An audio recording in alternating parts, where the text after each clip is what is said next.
শ্রীমদ্ ভগবদ্ গীতার প্রথম অধ্যায় বিষাদ যোগ, শ্লোক নং 4-6।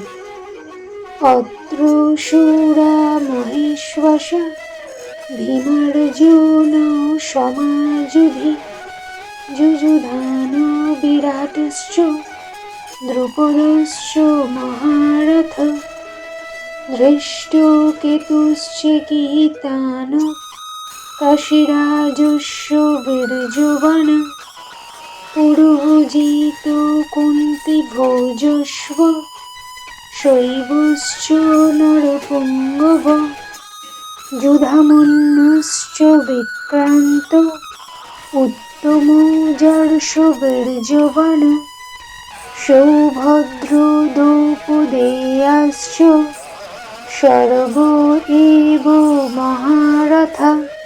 অনুবাদ: সেই সমস্ত সেনাদের মধ্যে অনেকে ভীম ও অর্জুনের মতো বীর ধনুর্ধারী রয়েছে এবং যুযুধান, বিরাট ও দ্রুপদের মতো মহাযোদ্ধা রয়েছেন।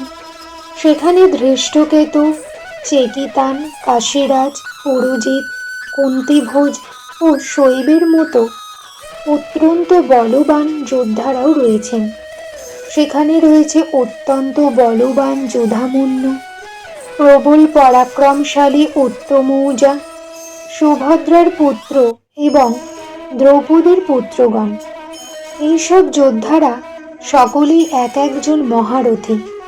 তাৎপর্য: যদিও দ্রোণাচার্যের অসীম শৌর্য, বীর্য ও সামরিক কলাকৌশলের কাছে ধৃষ্টদ্যম্ন ছিলেন এক অতি নগণ্য প্রতিবন্ধক এবং তার ভয়ে ভীত হবার কোনো কারণই ছিল না দ্রোণাচার্যের পক্ষে, কিন্তু ধৃষ্টদ্যম্ন ছাড়াও পাণ্ডব পক্ষে অন্য অনেক রথী মহারথী ছিলেন, যারা সত্যি সত্যি ভয়ের কারণ হয়ে দাঁড়িয়েছিলেন।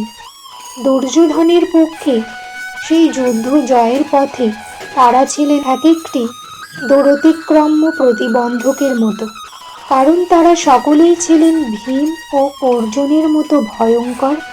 তাদের বীরত্বের কথা দুর্যোধন ভালোভাবেই জানতেন, তাই তিনি অন্যান্য রথী মহারথীদেরও ভীম ও অর্জুনের সঙ্গে তুলনা করেছেন।